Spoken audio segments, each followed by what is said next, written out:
Je me retourne brusquement et observe longuement ma chambre. Je ne vois personne et pourtant je sens une présence. Je me relève doucement et regarde les moindres recoins de la pièce. Je sens que quelque chose cloche, mais je suis incapable de savoir quoi. Je retourne en direction de mon salon pour savoir si la voix a pu provenir de là, mais celui-ci est vide également. J'y retrouve uniquement mon horloge dispersée en de multiples morceaux, mais aucune âme qui vive. J'attends quelques instants et tends l'oreille pour essayer de déceler la provenance de la voix, mais celle-ci semble ne plus avoir envie de parler. Je fais un pas en avant et mon pied rentre en contact avec un morceau de verre. Ouch! Je relève lentement mon pied et observe le morceau qui en ressort. Une bouffée de chaleur m'envahit et ma vue se trouble lorsque j'aperçois le sang qui coule à présent de la plante de mon pied. Ce n'est pas le moment de s'évanouir. Je prends mon courage à deux mains et me dirige vers la salle de bain pour récupérer ma boîte de médicaments. J'y attrape de gros pansements, de l'alcool et du bandage, puis retourne dans ma chambre en claudiquant. J'appuie sur l'interrupteur pour y voir davantage, mais bien évidemment, celui-ci ne fonctionne pas. Je dois donc me contenter de la faible lumière de ma lampe de chevet. Je prends place sur le bord de mon lit, à proximité de ma lampe, et tente d'enlever le plus délicatement possible le bout de verre logé juste en dessous de mes orteils. Au moment où le morceau quitte enfin mon pied en élargissant la plaie, la voix familière décide de nouveau de se manifester. Quelle maladroite! Je lâche inconsciemment le morceau qui tombe sur mon parquet.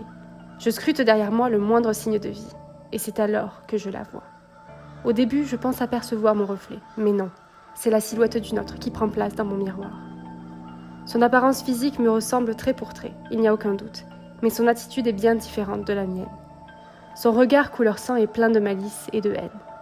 Un sourire s'esquisse sur son visage avant qu'elle ne poursuive. « J'ai bien cru que tu ne me verrais jamais. On se rencontre enfin. » Sans grande surprise, après tous les événements de la soirée, je me sens complètement vide face à cette nouvelle découverte. Bien sûr, je suis étonnée par cette apparition et je me pose des tas de questions. Mais en même temps, je me sens complètement anesthésiée et espère juste que cette rencontre ne soit pas aussi catastrophique que les précédentes. « J'espère que tu as aimé mes petites surprises, » dit-elle. Mon sang ne fait qu'un tour, et je réalise enfin où j'ai déjà vu ces yeux, dont la couleur rouge aurait dû me ramener à l'évidence.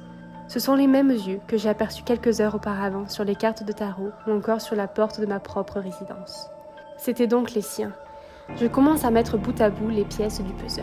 « Tu as perdu ta langue ou quoi ?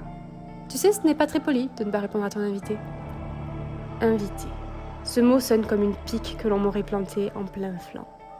Toutes ces choses n'étaient donc que des illusions. Peut-être bien, ou peut-être pas, qui sait. Les voies de la psyché sont impénétrables. Tu penses que tout ça était réel ? J'observe l'horloge un morceau dans mon salon, puis glisse mon regard en direction de mes fenêtres toujours entourées par l'obscurité. Et en même temps, je me dis que tout cela n'a pas pu être vrai. Comment tous ces phénomènes auraient-ils pu réellement avoir eu lieu en une seule nuit ? Hormis ma paralysie du sommeil, tout le reste semble avoir eu lieu dans la réalité. Mais si tout ceci n'était qu'un rêve ? Quand a-t-il commencé ? Dans ma voiture ? En arrivant dans ma résidence ? Je tente de donner du sens à ma soirée. Mais plus je creuse et plus les liens s'en mêlent et se contredisent. Je vois toujours la silhouette du miroir m'observer avec un sourire démoniaque qui déforme son visage. Mon visage. Jamais je ne m'étais vue ainsi. Au même moment, la blessure de mon pied me lance et je réalise que le sang n'a pas cessé de couler. Tu devrais te soigner si tu ne veux pas finir amputé ou pire. Je ne suis pas sûre que vous vous en préoccupiez réellement. Bien au contraire, je peux même t'aider si tu le souhaites. Mais il faudrait juste me rendre un petit service. Ça ira, sans façon. J'applique l'alcool sur mon pied et tente tant bien que mal de contrôler mon visage pour ne pas laisser échapper une grimace de douleur. Pourtant, qu'est-ce que ça fait mal. Je tapote doucement la plaie pour enlever le sang et la voir plus distinctement. Ouf, il n'y a pas d'autre fragment de verre. Quel dommage, ça va te laisser une vilaine cicatrice. Sauf si tout ceci n'est qu'un rêve. Je pensais que tu aurais compris plus rapidement que ça. Quoi donc ? Sans réellement attendre de réponse de la silhouette, je place plusieurs pansements sur la plaie et enroule le bandage sans beaucoup d'attention autour de mon pied. Ce n'est qu'un rêve après tout, n'est-ce pas ? On ne ressent pas la douleur lorsqu'on rêve. Et bien que tu aies tenté de me le cacher tout à l'heure, j'ai bien vu que tu avais eu mal. Autrement dit... Elle n'achève pas sa phrase, ce qui a le don de m'agacer encore plus. Mon cerveau jongle entre les contradictions et l'infime espoir que tout ceci ne soit qu'une invention de mon imagination. Mais il faut bien que je me rende à l'évidence. Elle n'a pas tort, et si la douleur que je ressens est bien réelle, alors tout le reste peut l'être également. Je me retourne dans sa direction et l'observe attentivement. Qu'es-tu ? Et qu'est-ce que tu me veux ? Ça y est, on passe enfin aux choses sérieuses, on dirait. Son rire n'annonce rien de bon, et je décide de me lever pour m'approcher du miroir. Vois-tu, j'en ai assez d'être enfermée dans ce miroir et de voir ta vie défiler devant moi. Moi aussi, j'ai besoin d'action, et tu vas me l'apporter. Qui aurait cru que les étoiles s'aligneraient enfin pour moi ? Laisse-moi te dire que si j'avais su que ton ami avait ce jeu de tarot en sa possession avant, je n'aurais pas attendu aussi longtemps. Enfin, comme on dit, tout vient à point à qui sait attendre, et j'en ai assez d'attendre. Je suppose que l'inquiétude commence à se lire sur mon visage, car elle ne peut s'empêcher de ricaner et reprend de plus belle. Voyons, ne fais pas cette tête. Je ne vais pas te manger. Enfin, pas tout à fait. Je vais juste récupérer ton corps. Récupérer mon corps ? Oui, récupérer. Prendre, utiliser. Choisis donc le mot que tu préfères.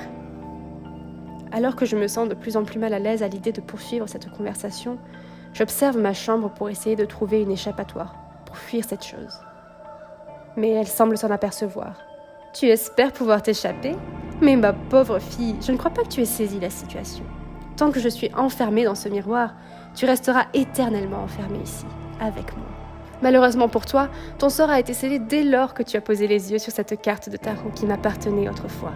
Ne vous a-t-on jamais appris à faire attention aux objets d'occasion ? Décidément, la jeunesse et son ignorance nous mènera à notre perte. Mais pourquoi moi ? Oh, que ce soit toi ou une autre, ça n'a pas réellement d'importance. Je laisse soin au hasard de faire le choix pour moi.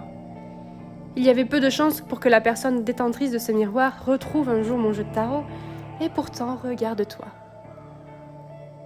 Que comptez-vous faire ? Moi ? Rien.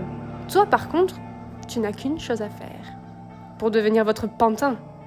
Oh, tu ne seras pas mon pantin. Disons plus un fragment de ma personne. Mon sang se glace lorsque je comprends que quoi qu'il arrive, je ne sortirai jamais de cette obscurité. J'ai donc le choix entre une presque mort ou l'éternelle tourmente. J'aperçois la chaise avec laquelle j'ai brisé l'horloge quelques minutes plus tôt, et une idée me traverse l'esprit. Je vois alors mon double m'observer avec beaucoup d'attention. Je bondis et cours en direction de la chaise. Je chute dans ma course et entends l'entité répliquer. « Je ne crois pas, jeune fille. » Je remarque alors des ombres agripper mes chevilles, mais je ne me laisse pas faire et tire de toutes mes forces sur ces liens immatériels. Je parviens à m'en défaire et attrape enfin l'objet de ma délivrance. Je lève la chaise une dernière fois et brise le miroir de toutes mes forces. Avant l'impact, j'entends ma réflexion crier et vois une étrange expression sur son visage. Puis, plus rien. Je suis enfin seule. J'aperçois la lumière apparaître sur les pourtours de mes volets. Enfin. Je marche en direction de mon salon et découvre que l'horloge est intacte, à sa place habituelle. Seul le miroir fait désordre dans le calme de mon appartement. Je suis sur le point de laisser échapper un soupir de soulagement lorsque je sens soudain mon cœur se serrer. La douleur est vive et je tombe au sol, la main sur la poitrine. Je peine à respirer et avant même d'avoir le temps de réfléchir, j'entends une voix provenir de ma propre bouche. Trop facile. Je sens mon âme sombrer dans l'oubli, tandis que la nouvelle propriétaire de mon corps éclate de rire.